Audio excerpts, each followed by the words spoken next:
I'd like to commence this video with a request. For those interested in receiving more premium betting tips and predictions, especially if my guidance has contributed to your success in winning bets and generating revenue, I kindly seek your support in revitalizing this channel. Your assistance plays a crucial role in bolstering my presence on YouTube.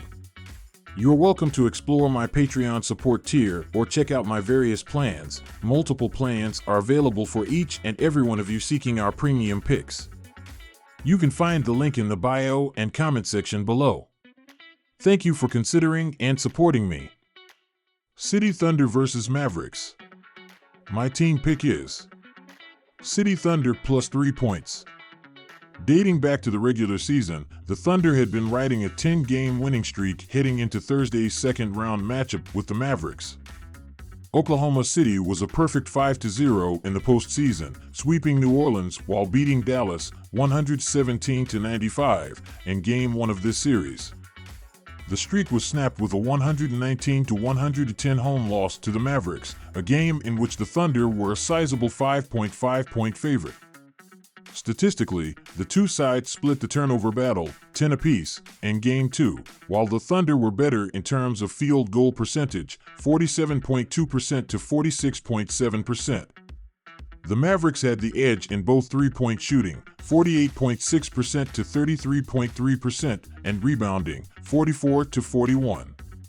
Individually, it was none other than Shai Gilgeous-Alexander leading the way, scoring 33 points, grabbing 12 boards, and dishing out 8 assists. SGA has been the battery of this team all season, and in terms of postseason numbers, he's paving the way in scoring, 28.5 PPG, assists, 6.2 APG, and steals, 1.3 SPG.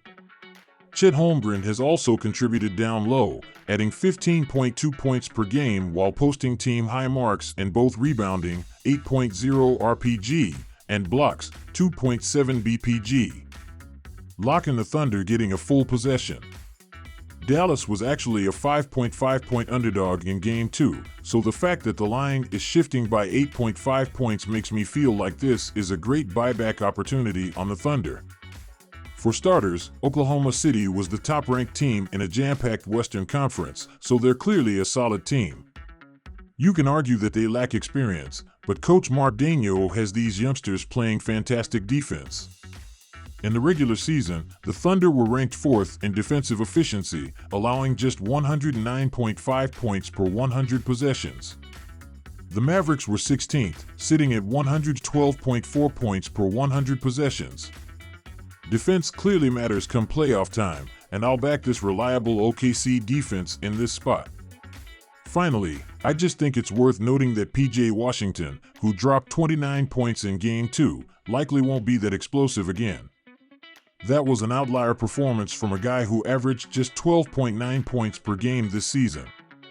Let's ride with the higher-seeded Thunder at this number. My total pick is over 218.5 points.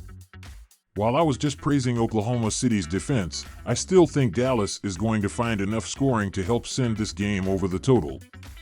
The Game 2 total was 217.5 points, and it finished with 229 combined points.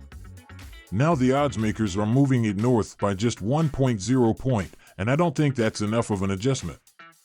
The truth is that Dallas must rely on its offense if they want to advance. They finished the season ranked 7th in offensive efficiency, 115.2 points per 100 possessions, so offense is clearly their strength.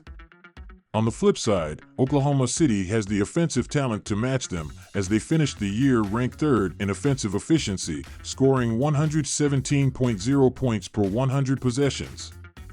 Both teams also ranked 7th or better in pace, each using at least 101.6 possessions per game.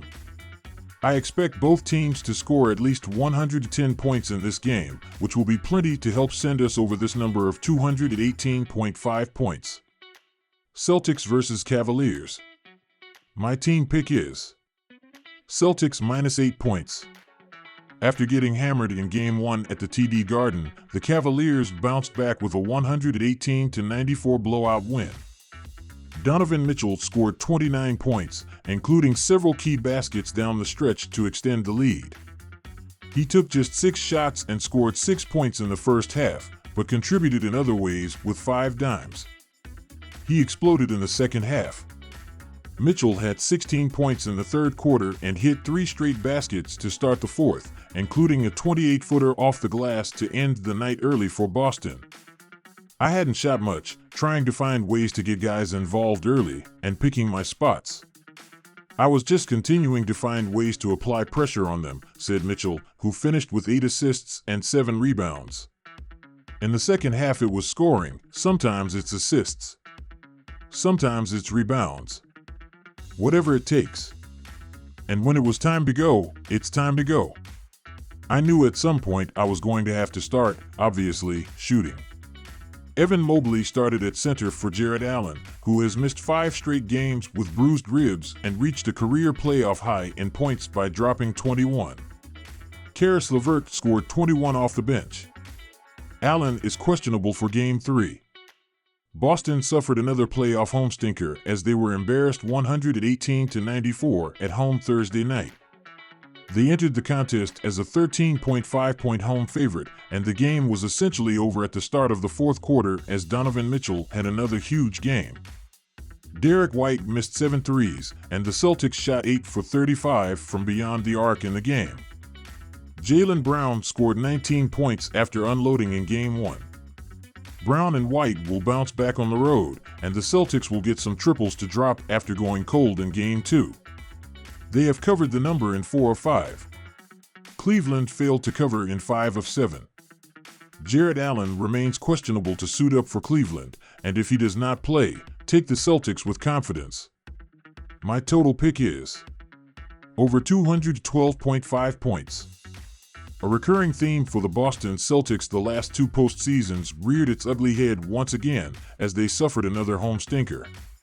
In the first round, they suffered a dismal Game 2 loss against Miami, and they suffered the same results Thursday. Jason Tatum scored 25 and Jaylen Brown added 19 points. Derek White finished 1 for 8 from beyond the arc after exploding in Game 1. Kristaps Porzingis missed his 3rd straight game with a strained calf muscle. Tatum had 16 points, 6 rebounds, and 4 assists at the half, and it looked like another beatdown before Mitchell exploded. As a team, Boston shot 8 of 35 from beyond the arc, with Cleveland outscoring them by a 39-24 margin. Thursday's performance ended a 3-game streak of at least 25 points for Derek White, who scored 20 or more in 3 of Boston's 5 games against Miami in the first round. Jaylen Brown had a down game compared to Tuesday's 32-point showing in Game 1, and Boston will need the star forward to contribute more if Porzingis is not around for the 2 games in Cleveland.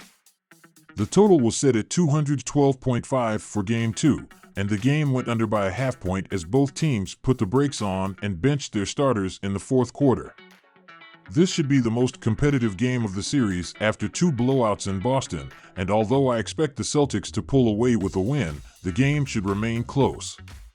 Boston will not miss 27 three-pointers in Game 3, and Derek White and Jaylen Brown will bounce back with a 25-plus point effort.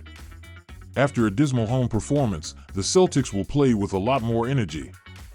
Over their last 10 meetings, both teams have averaged over 110 points. Take the over.